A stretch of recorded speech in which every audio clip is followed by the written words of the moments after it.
गेल्या काही दिवसांपासून मी तुम्हाला ही गोष्ट सातत्यानं सांगतोय की भाजपमध्ये नरेंद्र मोदी आणि अमित शहापासून ते भाजपच्या खालच्या कार्यकर्त्यापर्यंत सगळ्यांमध्ये सत्तेचा अहंकार आलेला आहे, त्यांना सत्तेचा माज आलेला आहे किंवा त्यांच्या वर्तनामधून हा सत्तेचा दर्प सातत्यानं दिसून येतोय। आता या माझ्या म्हणण्याबद्दल भाजपचे काही समर्थक, माझे काही भाजपाई मित्र या सगळ्यांना अतिशय राग आला किंवा त्यांनी मला फोन करून किंवा मेसेज करून हा राग व्यक्त सुद्धा केला। आता भाजपमधल्या माझ्या मित्रांना ही गोष्ट मान्य नसली किंवा त्यांना त्या गोष्टीचा राग येत असला तर ही गोष्ट 100% खरी आहे हे पुन्हा एकदा सिद्ध झालं आणि ते सिद्ध झालं ते बाकीपूर विधानसभा मतदारसंघामधल्या पोटनिवडणुकीच्या निमित्तानं। आणि या पोटनिवडणुकीमध्ये जिथून भाजपचे राष्ट्रीय अध्यक्ष नितीन नवीन हे काही महिन्यांपूर्वी निवडून आले होते त्या मतदारसंघामध्ये भाजपला दणदणीत पराभवाला सामोरं जावं लागलंय। आता भाजपचा बाकीपूरमध्ये झालेला पराभव त्यांच्या राष्ट्रीय अध्यक्षानं ती सीट सोडली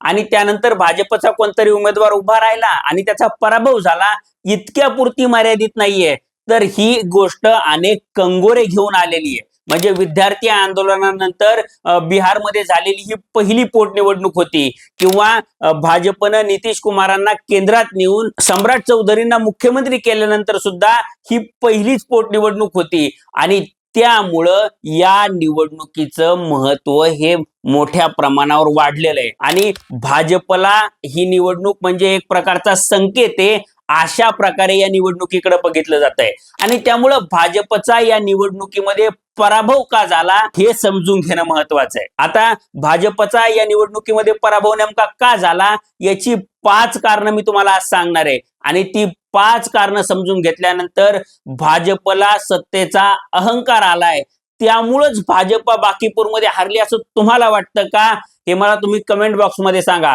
सोबतच तुम्ही जर अजूनपर्यंत लॉजिकल सिद्धांत आपल्या युट्यूब चॅनलला सबस्क्राईब केलं नसेल तर आधी आपल्या चॅनलला तेवढं सबस्क्राईब करा।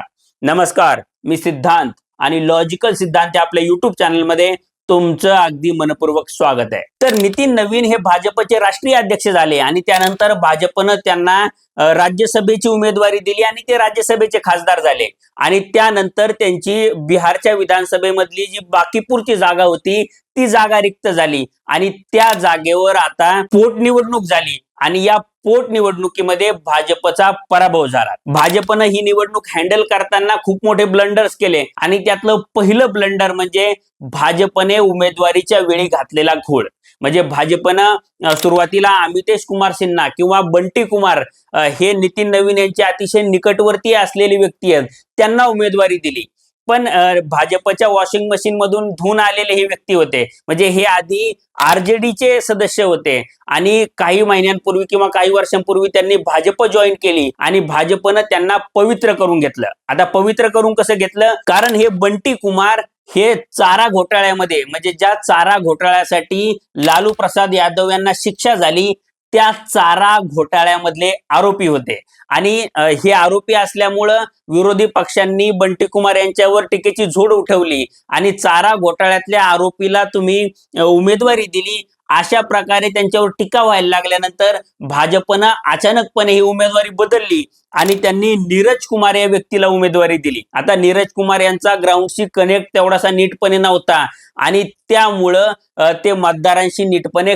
कनेक्ट करू शकले नाही, ही गोष्ट आपल्याहून लक्षात घेतली पाहिजे। आता एकीकडे जनतेशी नीटपणे कनेक्ट न करू शकणारे नीरज कुमार आणि त्यांच्या विरोधात असलेले प्रशांत किशोर। आता प्रशांत किशोर हे नीरज कुमारांच्या अगदी अपोजिट आहेत आणि प्रशांत किशोर हे निवडणुकीचे रणनीतिकार होते हे तुम्हाला माहिती आहे। त्यामुळे कोणत्या मतदारसंघाची रणनीती कशी आखायची आणि ती कशी एक्झिक्यूट करायची, कोणते मुद्दे कोणत्या मतदारसंघात चालू शकतात या सगळ्या गोष्टींचा प्रशांत किशोर यांना नीटपणे आवाका आहे आणि त्यामुळं प्रशांत किशोरांनी भाजपच्या 30 वर्षाच्या शासन काळामध्ये सुद्धा बाकीपूर विधानसभेचे स्वच्छतेचे असतील, रस्त्याचे असतील, पाण्याचे असतील हे बेसिक प्रश्न कसे सुटले नाहीत हे मुद्दे उचलले आणि ते मुद्दे घेऊन त्यांनी अगदी जनतेमध्ये जाऊन आक्रमकपणे प्रचार केला आणि या प्रचाराला जनतेनं प्रतिसाद दिला आणि त्यामुळं प्रशांत किशोरांचा 18,900 म्हणजे जवळपास 19,000 मतांनी विजय झाला. याशिवाय भाजपचा बाकीपूर मधून पराभव होण्याचं दुसरं आणि महत्वाचं कारण म्हणजे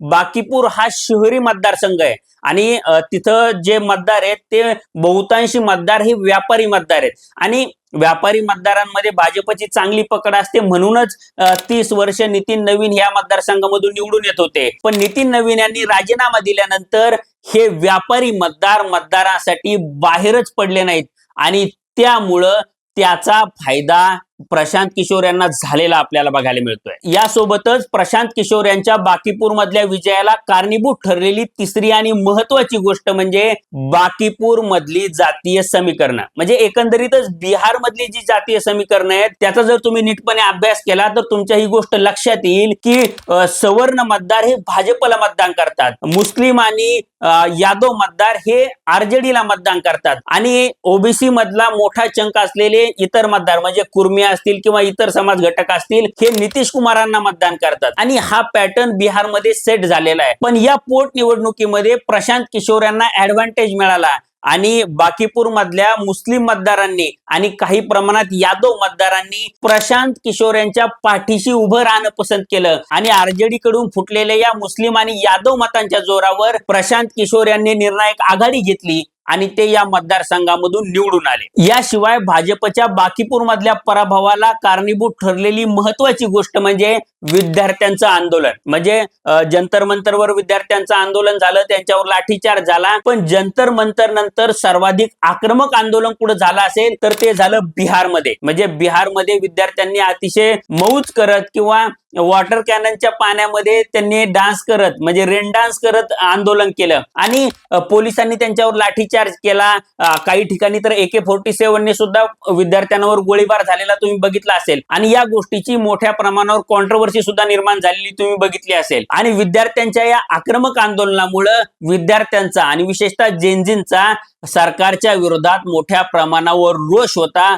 ही गोष्ट आपण समजून घेतली पाहिजे आणि या रोषाचं जे प्रतिबिंब होतं ते प्रतिबिंब बाकीपूर मधल्या शहरी भागातल्या मतदारांनी दाखवून दिलंय असं आपल्याला म्हणायला जागा आहे. याशिवाय 7 ते 8 महिन्यांपूर्वी बिहारमध्ये ज्या विधानसभेच्या निवडणुका झाल्या त्या निवडणुकामध्ये भाजप आणि जेडीयू यांनी निर्णायक आघाडी घेतली आणि त्यांनी स्पष्ट बहुमताचं सरकार स्थापन केलं. पण ज्यावेळी या निवडणुका लढवल्या गेल्या त्यावेळी नितीश कुमार हे सरकारचे फेस होते आणि ते पुन्हा मुख्यमंत्री होतील या अपेक्षेसह बिहारच्या जनतेनं भाजपच्या आणि जेडीयूच्या पदरात आपली मतं टाकली होती. म्हणजे नितीश कुमार यांनी बिहारमध्ये अतिशय चांगलं काम केलेलं आहे. म्हणजे सुशासन बाबू अशी त्यांची प्रतिमा आहे. म्हणजे त्यांनी वेगवेगळ्या राजकीय पक्षांमध्ये वेगवेगळ्या आघाड्यांमध्ये पलटी जरी मारली असेल म्हणजे कधी भाजप सोबत तर कधी आरजेडी सोबत जरी ते गेले असतील तरीही त्यांची सुशासन बाबू किंवा प्रशासनावर पकड असलेला नेता अशी प्रतिमा होती आणि बिहारच्या जनतेला त्यांची ही पकड आवडत होती